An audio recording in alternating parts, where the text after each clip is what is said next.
नमस्कार, राज की बात में आपका स्वागत है।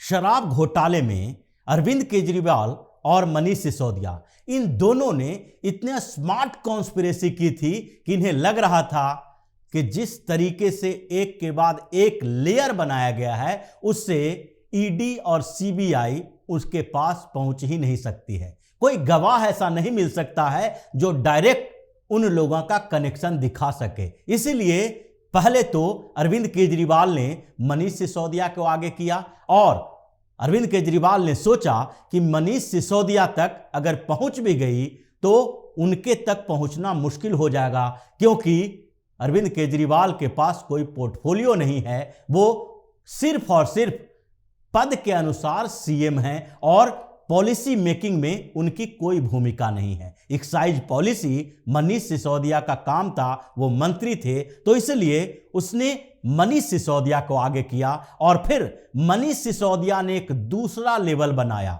और उस लेवल के माध्यम से ये पूरा खेल किया गया ताकि अगर ईडी और सीबीआई की जांच में वो व्यक्ति पकड़ा जाए तो फिर जांच की आंच सिसोदिया तक न पहुंचे। इसलिए उसने एक दूसरा लेवल जो तैयार किया वो था विजय नायर का। विजय नायर के मार्फत से आगे के जो घपले घोटाले एक्साइज पॉलिसी के बनाने में जिस तरीके की कॉन्स्पिरेसी की जानी थी उसको किया जाना था और वही करवा रहा था ताकि ईडी और सीबीआई उन तक पहुंच न सके। उसके अलावा विजय नायर ने भी एक और लेवल बढ़ा दिया था, यानी कि ये चौथा लेयर था। अरविंद केजरीवाल, मनीष सिसोदिया और उसके बाद विजय नायर, और विजय नायर ने एक और लेयर बनाया चौथे स्तर पर, वो था दिनेश अरोड़ा। जो इन चारों के स्तर पर ऐसी कॉन्स्पिरेसी चल रही थी जिसमें हवाला के जरिए पैसा लिया जाएगा, किसी के अकाउंट में कोई पैसा नहीं डाला जाएगा और जब तक कोई पुख्ता सबूत और गवाह न मिल जाए तब तक इस घोटाले का पर्दाफाश नहीं हो सकता है। यह पूरी स्मार्ट कॉन्स्पिरेसी केजरीवाल और सिसोदिया ने रची थी। लेकिन अब जबकि ईडी और सीबीआई के पास 4 अहम गवाह मिल गए हैं जिसने अपने बयान रिकॉर्ड करवाए हैं और एक एक मिनट की उन मीटिंग्स के बारे में बताए हैं जो मनीष सिसोदिया ने ली थी, विजय नायर ने ली थी और जिसमें दिनेश अरोड़ा शामिल था। दिनेश अरोड़ा तो सरकारी गवाही बन चुका है और उसने सिसोदिया और नायर के बीच के रिश्तों को उजागर किया और साथ ही एक और बहुत बड़ी जानकारी ईडी को जो दी है उसमें कहा गया है कि ये सारा का सारा conspiracy chief minister Arvind Kejriwal के आवास पर तैयार हो रही थी, क्योंकि विजय नायर चीफ मिनिस्टर आवास के बगल में ही एक घर लेके रहता था जिसे आम आदमी पार्टी ने दिया था, सरकार ने दी थी, क्योंकि वो आम आदमी पार्टी के कम्युनिकेशन सेल का प्रमुख था। इसलिए उसका एक्सेस सीएम आवास तक होता था और जो बाहर में मीटिंग होते थे, पैसों का कलेक्शन होता था और जो पैसे खर्च किए जाते थे वो सारा का सारा हिसाब विजय नायर सिर्फ मनीष सिसोदिया को नहीं बल्कि चीफ मिनिस्टर अरविंद केजरीवाल को भी देता था। और ये के सारे जो प्रमाण मिले हैं, पुख्ता सबूत मिले हैं, वो ईडी के पास हैं 4 गवाहों के आधार पर। उसमें से पहला गवाह तो दिनेश अरोड़ा ही है। दिनेश अरोड़ा सीबीआई का अप्रूवर बना है, यानी कि सरकारी गवाह बन चुका है और वो डायरेक्ट कनेक्टेड है विजय नायर से, मनीष सिसोदिया से। अरोड़ा ने सारी पोल खोली है और ये बताया है कि किस तरीके से वो साउथ के लिकर मैन्युफैक्चरर से संबंधित था, जुड़ा हुआ था और उसने किस तरीके से वहां से पैसे इकट्ठे किए, उसके बाद विजय नायर को दिया, उसके सहयोगियों को दिया और उस समय ये पैसा फिर मनीष सिसोदिया और अरविंद केजरीवाल के कहने पर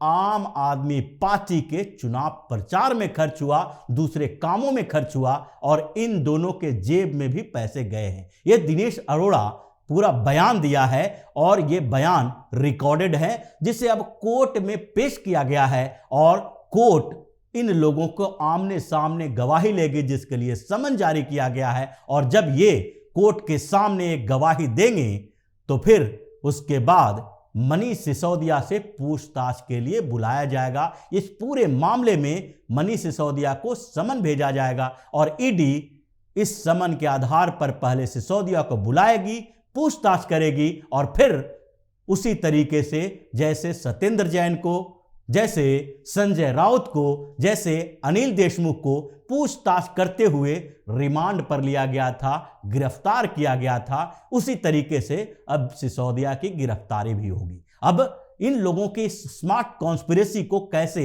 ईडी और सीबीआई ने तोड़ा, इसके लिए उन चारों गवाहों को देख लेते हैं, क्योंकि इसने एक एक सबूत दिए हैं। उसमें से दूसरा गवाह है अरुण रामचंद्रन पिल्लई ने एक मीटिंग की बात कही है। यह मीटिंग सितंबर अक्टूबर में यानी कि इंडिया हैबिटेट सेंटर में हो रहा था। उस मीटिंग में विजय नायर भी था और दिनेश अरोड़ा भी था और कुछ साउथ इंडिया के लिकर मैन्युफैक्चरर थे, शराब कंपनियों के मालिक थे। ये सारे के सारे एक बैठक कर रहे थे और उसमें विजय नायर ने एक व्यक्ति को इंट्रोड्यूस करवाया और वो व्यक्ति था दिनेश अरोड़ा। उसने कहा कि एक्साइज पॉलिसी से संबंधित कोई भी मुद्दा, कोई भी बात होगी, वो अभी दिनेश अरोड़ा देखेगा, क्योंकि अभी चुनाव प्रचार जो चल रहा है उसमें मनीष सिसोदिया भी बिजी हैं, अरविंद केजरीवाल भी बिजी हैं और विजय नायर जो खुद वहां मौजूद था, उसने भी कहा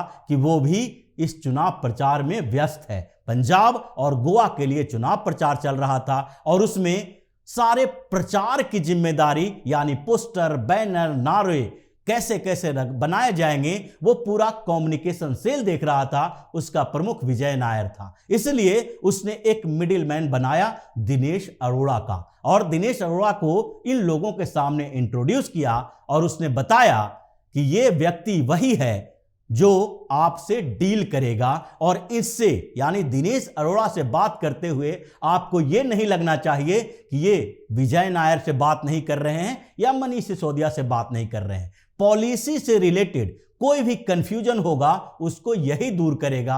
और इसके बाद उसने एक और बात कही जो विजय नायर से संबंधित थी। विजय नायर के बारे में उसने कहा कि जब L1 लाइसेंस की बात हो रही थी तो उस समय भी कुछ एक्साइज डिपार्टमेंट के अधिकारियों ने रोड़ा अटकाया था, लेकिन जब यह बात विजय नायर से की गई तो विजय नायर ने इसकी जानकारी मनीष सिसोदिया को दी और मनीष सिसोदिया के सेक्रेटरी से एक बैठक की गई। उस बैठक के बाद मनीष सिसोदिया ने डायरेक्ट किया, यानी कि एक्साइज डिपार्टमेंट के अधिकारियों को हड़काया और उसके बाद ये सारा का सारा मामला रफा दफा हो गया।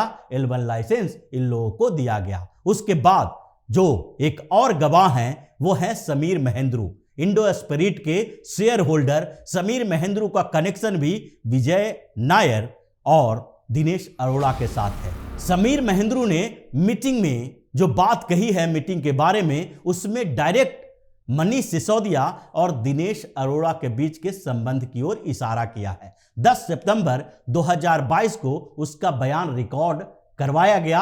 ईडी ने सारा का सारा बयान रिकॉर्ड करवाया। वो भी रिकॉर्डिंग कोर्ट में पेश कर दी गई है, जिसमें समीर महेंद्रू कहता है कि एक मीटिंग चल रही थी और उसमें मनीष सिसोदिया ही वो मीटिंग ले रहे थे। उस मीटिंग में सारे रिटेल शॉप के मालिक, रिटेलर मौजूद थे और उन लोगों के साथ पॉलिसी संबंधित मामलों पे, एक्साइज पॉलिसी को लेकर डिस्कस किया जा रहा था। और उस समय दिनेश अरोड़ा कुछ देर से पहुंचा क्योंकि मीटिंग चल रही थी और बीच में अरोड़ा के एंट्री हुई तो वो किसी कोने में बैठ सकता था जो जगह उसके लिए रखा गया था। लेकिन मनीष सिसोदिया ने पूरी मीटिंग के दौरान इशारा किया और दिनेश अरोड़ा को अपने पास बुलाया और अपने बगल वाली कुर्सी पर बैठने के लिए उसे इशारा किया। उसके बाद दिनेश अरोड़ा और मनीष सिसोदिया आसपास में बैठे हुए थे। समीर महेंद्रू ने बोला कि जो रिटेलर की बैठक थी, उस बैठक में सारे लोग इस बात को समझ गए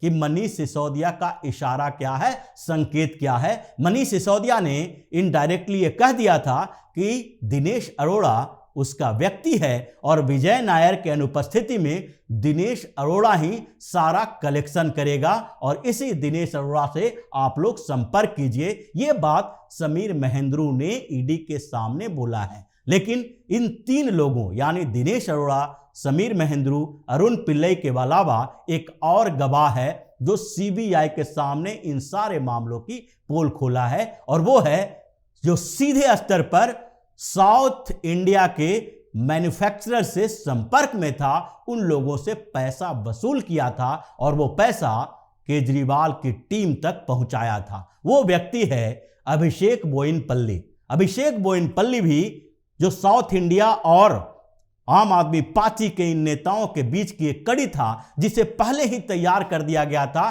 कि आप साउथ इंडियन मैन्युफैक्चरर से बात करें, एडवांस में पेमेंट करें, और ये लोग मिलकर जो कार्टेलाइजेशन चला रहे थे, इलीगल तरीके से एक गठजोड़ बना रहे थे, उसके लिए आम आदमी पार्टी की सरकार आपको सहयोग करेगी। और जब अभिषेक को यह जिम्मेदारी सौंपी गई तो अभिषेक ने साउथ इंडिया के मैन्युफैक्चरर से बातचीत की, उससे पैसे की वसूली की और 20 से 30 करोड़ रुपया उसने इकट्ठा किया। उसने सीबीआई के सामने बयान दिया है, बताया है कि हमने जो 20-30 करोड़ रुपए एडवांस पेमेंट के तौर पर इकट्ठे किए थे, वो पैसे दिनेश अरोड़ा को सौंपा गया और उसमें से कुछ पैसे विजय नायर को भी दिया गया। यानी कि दिनेश अरोड़ा और विजय नायर, इन दोनों का मनीष सिसोदिया के साथ सीधा संबंध और दिनेश अरोड़ा का सरकारी गवाह बनना, ये सारी की सारी कॉन्स्पिरेसी अब खुलकर सामने आ गई है। बस इंतजार इस बात का है कि ये लोग कोर्ट के सामने अपनी गवाही दें, जिसकी ट्रायल शुरू होने वाली है। चार्जशीट सीबीआई ने भी दे दी है और ईडी ने भी सौंप दी है। दोनों चार्जशीट में ये सारे रिकॉर्डेड बयान भी हैं और इन आरोपियों का बयान है, गवाही है, जो कोर्ट में जब सुनवाई होगी तो उस समय इनकी गवाही कोर्ट के सामने होगी और फिर मनीष सिसोदिया को पूछताछ के लिए बुलाया जाएगा, जहां से उसकी गिरफ्तारी लगभग तय मानी जा रही है। यानी कि अरविंद केजरीवाल और मनीष सिसोदिया जितने भी तरीके के हथकंडे थे उसने अपनाया, लेकिन अब स्थिति यह हो गई है कि इन दोनों के लिए मुसीबत आना शुरू हो गया है। अब आम आदमी पार्टी के अंदर बैठकों का दौर चल रहा है। बाहर में मीडिया के सामने जितनी भी बड़ी बड़ी बातें कर लें, सारे आरोप को खारिज कर दें,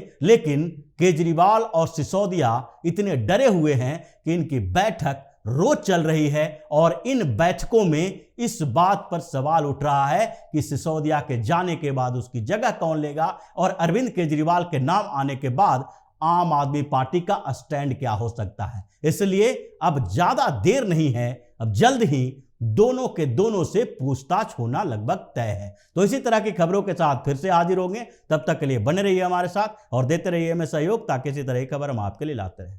धन्यवाद।